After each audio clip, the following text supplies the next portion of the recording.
जय हिंद मेरे प्यारे साथियों, स्वागत है आप सभी का आपके अपने YouTube परिवार में और आशा करता हूं आप सभी अच्छे होंगे और स्वस्थ भी होंगे। साथियों, आज का वीडियो बहुत ज़्यादा इंटरेस्टिंग होने वाला है क्योंकि इस वीडियो में हम बात करने वाले हैं आपकी सैलरी के बारे में। जी हां दोस्तों, आपकी सैलरी के बारे में, यानी आपकी सैलरी कितने टाइप्स की होती है। देखिए, आपको अगर ये जानकारी है तो आप बिल्कुल वीडियो को स्किप कर सकते हैं, लेकिन जो नए एस्पिरेंट्स है जिनको नई यहाँ पर ज्वाइनिंग करनी है, यानी जैसे BSF RO RM की यहाँ पर ज्वाइनिंग लेटर्स इशू हो चुके हैं, तो उन कैंडिडेट्स के मन में ये सवाल है कि हमारी इन हैंड सैलरी कितनी आएगी।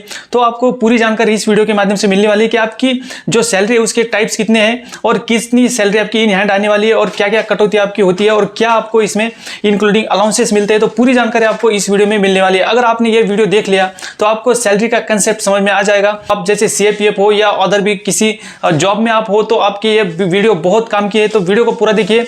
चलिए फ्रेंड्स, यहाँ पर बात करते हैं यहाँ पर आपकी सैलरी कितने टाइप्स की होने वाली है। तो देखिए, आपका यहाँ पर सैलरी 3 टाइप्स का होता है। जो बेसिक सैलरी जिसको बोला जाता है, नंबर 1 बेसिक सैलरी जिसको मूल वेतन हिंदी में कहा जाता है। इसी के बाद जो सेकंड नंबर का यहाँ पर आता है वो होता है ग्रॉस सैलरी जिसको सकल वेतन बोला जाता है। और आपका थर्ड यहाँ पर आता है नेट सैलरी जिसको बोला जाता है, यानी शुद्ध वेतन। तो पूरा यहाँ पर जो 3 टाइप्स आपके सैलरी के यहाँ पर जो बताए गए, इसको आप थोड़ा समझने की कोशिश करते हैं। तो बेसिक सैलरी किसे कहा जाता है? देखिए, बेसिक सैलरी होता है कि आपका जो मूल वेतन है, यानी मूल वेतन यानी जिस बेसिक पर आपको भर्ती किया जाता है। इसको एक उदाहरण के तौर पर समझते हैं, यानी जैसे आपका हवलदार RO का यहाँ पर ज्वाइनिंग है और इसका जो बेसिक है ये है 25,500 इसका बेसिक है, यानी 25,500 इसका आपका जो मूल वेतन है इसको बोला जाता है बेसिक वेतन। अब अलग आपका जो सेकंड नंबर का ग्रॉस सैलरी है इसको समझते हैं। तो ग्रॉस सैलरी किसे कहा जाता है? जिसको सकल वेतन बोला जाता है। तो आपका जो बेसिक सैलरी है इसमें जो आपके जैसे HRA हुआ, कई एक हमारे जो कैंडिडेट्स थे उनका यहाँ पर सवाल था कि HRA आपको ट्रेनिंग में मिलेगा कि नहीं। तो बिल्कुल आपको ट्रेनिंग में HRA यहाँ पर जुड़ने वाला है। तो HRA और उसके बाद आपका DA हो गया जो महंगाई भत्ता बोला जाता है, हाउस रेंट अलाउंस महंगाई भत्ता यानी DA।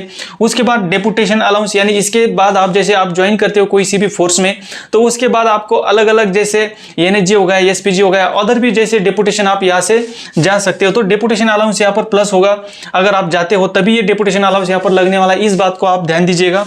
इसके बाद राशन मनी इसमें मिलता है, जो भी RPF है, SSB है, CRPF है, BSF है, यानी जो फोर्सेस है जहाँ पर राशन मनी आपको मिलता है वहां पर आपका राशन मनी भी इसमें जुड़ जाएगा। इसी के साथ आपका एक ड्रेस अलाउंस होता है। यहाँ पर ड्रेस अलाउंस आपको साल में एक बार दिया जाता है, वो आपका इसमें जुड़ जाता है, लेकिन ये साल में एक ही बार आपको मिलने वाला है। इसी के साथ और भी कई सारे अलाउंसेस है, जैसे मेडल अलाउंस हो गया, चिल्ड्रन अलाउंस हो गया, और आपका अगर आपने नर्सिंग किया है तो नर्सिंग अलाउंस हो गया, और अन्य कई सारे अलाउंस, छोटे मोटे अलाउंस मिलकर यहाँ पर जो वेतन बना जाता है उसको ग्रॉस सैलरी बोला जाता है। यानी जितने भी आपके यहाँ पर जो अलग से अलाउंसेस जुड़ने के बाद जो वेतन आपका तैयार होता है उसको सकल वेतन यानी ग्रॉस सैलरी उसको कहा जाता है। इसी के साथ देखिए साथियों, थर्ड यहाँ पर जो लास्ट का यहाँ पर पॉइंट है कि नेट सैलरी आपका क्या होता है, यानी आपका जो शुद्ध वेतन जिसको कहा जाता है, शुद्ध वेतन क्या होता है इसको समझेंगे साथियों नेट सैलरी को।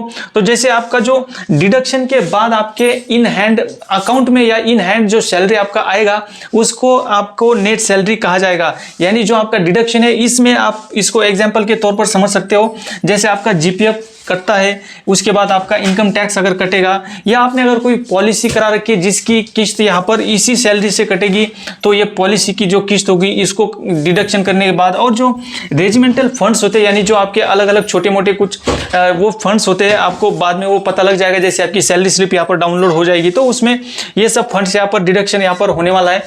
उसके बाद जो यहाँ पर सैलरी बनती है दोस्तों उसको नेट सैलरी कहा जाता है। यानी ये सैलरी आपके बैंक अकाउंट में लास्ट में जब डिडक्शन के बाद यहाँ पर आपके अकाउंट में ये सैलरी आ जाएगी, उसको शुद्ध वेतन कहा जाता है। यानी ये हुआ आपका शुद्ध वेतन। और आपको जो बेसिक सैलरी हुआ, जैसे मैंने यहाँ पर बताया 25,500 जो हवलदार RO का सैलरी है वो हो गया ये इसका बेसिक वेतन। और ग्रॉस सैलरी जैसे सकल वेतन जिसमें जो अदर अलाउंस जुड़ने के बाद जो वेतन बनता है, और आफ्टर डिडक्शन जो सैलरी आपके इन हैंड बैंक अकाउंट में आती है उसको बोलते हैं नेट सैलरी। तो दोस्तों इस सैलरी का जो कंसेप्ट है, सैलरी कितने टाइप्स की होती है, आपको बिल्कुल यहाँ पर समझ में आ गया होगा।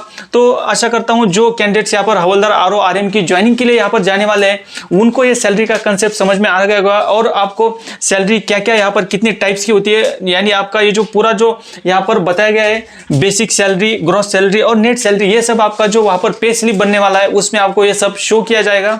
तो आपको सब कुछ उस टाइम पता लग जाएगा। तो किसी जो एस्पिरेंट्स से उनके यहाँ पर कई सारे कमेंट्स आए थे, तो उस रिगार्डिंग ये वीडियो मैंने बनाने के लिए सोचा था। तो ये आशा करता हूँ जो भी जानकारी इस वीडियो में दी है आपको अच्छी लगेगी, तो वीडियो को जरूर से लाइक कीजिएगा और जो आपके और भी साथी है जो ज्वाइनिंग के लिए यहाँ पर जाने वाले हैं तो उनको भी शेयर कीजिएगा। चैनल को अगर पहली बार आपने विजिट किया तो चैनल को भी इसी के साथ सब्सक्राइब करके बेल आइकन जरूर से प्रेस कर दीजिएगा ताकि नई नई वीडियो की नोटिफिकेशन आपको समय पर मिल सके, क्योंकि इस प्लेटफॉर्म पे आपको आर्मी या एसएससी जीडी भर्ती रिलेटेड ऐसी ही ऑथेंटिक जानकारी जो है मिलती रहती है। तब तक के लिए दीजिए मुझे इजाजत, मिलते हैं अगली वीडियो में। जय हिंद, वंदे मातरम।